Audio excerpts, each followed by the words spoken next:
Radhe Krishna everyone. मैं हूं आस्था और मेरा यूट्यूब चैनल है आस्था खंतवाल के नाम से,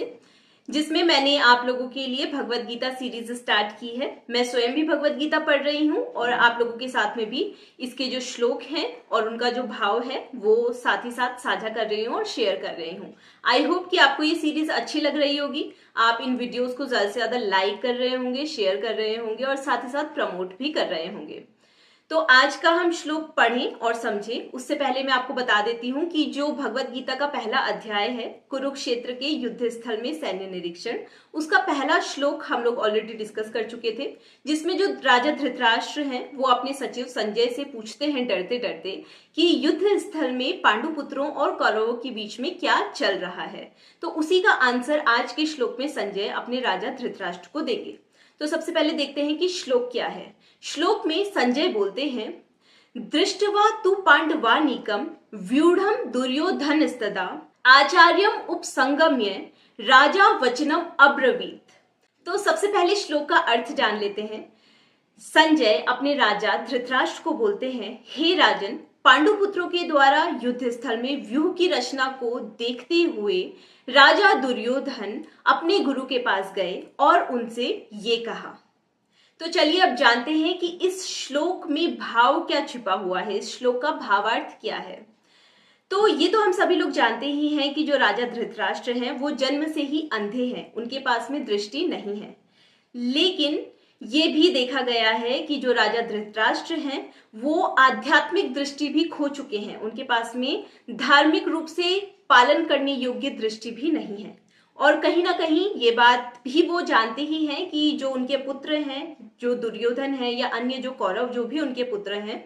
वो भी कहीं ना कहीं अधार्मिक ही हैं, उनके पास में भी आध्यात्मिक दृष्टि बिल्कुल नहीं है। तो ये बात जो राजा धृतराष्ट्र है उनको पता है कि जो मेरे पुत्र हैं यानी कि जो कौरव हैं वो किसी भी वजह से पांडवों के साथ में समझौता तो नहीं करेंगे।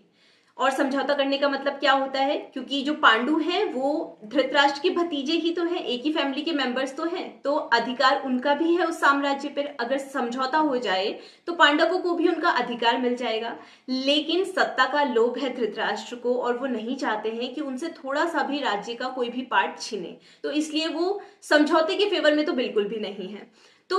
वो ये बात जानते हैं कि उनके पुत्र अधर्मी हैं, तो किसी भी प्रकार से समझौता तो नहीं करने वाले हैं पांडु पुत्रों से। लेकिन क्योंकि धृतराष्ट्र को ये बात मालूम है कि जो युद्ध हो रहा है वो बहुत ही पवित्र स्थल में हो रहा है, तीर्थ स्थल में हो रहा है और भगवान श्री कृष्ण स्वयं वहां पर उपस्थित हैं, तो कहीं उस तीर्थ स्थल के प्रभाव में आकर मेरे पुत्र पांडवों के साथ में समझौता ना कर लें और कहीं ये राज्य का कुछ भाग पांडवों को ना मिल जाए।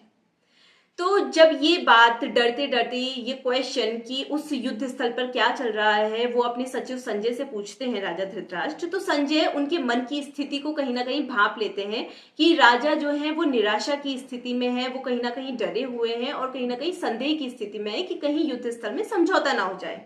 तो अपने राजा को प्रोत्साहित करने के लिए जो संजय है वो बताते हैं राजा को कि हे राजन, युद्ध स्थल में जो आपके पुत्र हैं राजा दुर्योधन, वैसे तो दुर्योधन राजा नहीं है लेकिन यहाँ पर जो संजय है वो दुर्योधन को राजा के रूप में संबोधित कर रहे हैं और बता रहे हैं कि जैसे ही दुर्योधन ने देखा कि जो पांडु पुत्र हैं उन्होंने युद्ध स्थल में एक व्यूह की रचना कर ली है, अच्छे से जो अपने सैनिक हैं, सिपाही हैं या अपनी जो आर्मी है, अपनी जो पूरी टीम है उसको अच्छे से लोकेट कर दिया है, अरेंज कर दिया है, तो वैसे ही वो जा रहे हैं अपने गुरु या फिर अपनी सेना के सेनापति द्रोणाचार्य के पास में और उनसे वो इस बात को बता रहे हैं।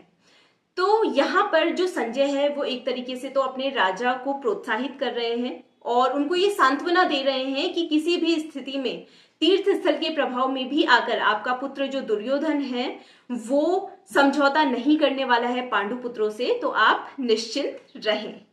तो अब जब जो दुर्योधन है वो जब अपने गुरु द्रोणाचार्य के पास में जाते हैं तो उनसे वो क्या बात करते हैं ये हम जानेंगे अगले श्लोक में, यानी कि अध्याय 1 के तीसरे श्लोक में। तो अब हम लोग मिलते हैं अपनी नेक्स्ट वीडियो में एक नए भगवत गीता के श्लोक के साथ में। तब तक के लिए नमस्कार।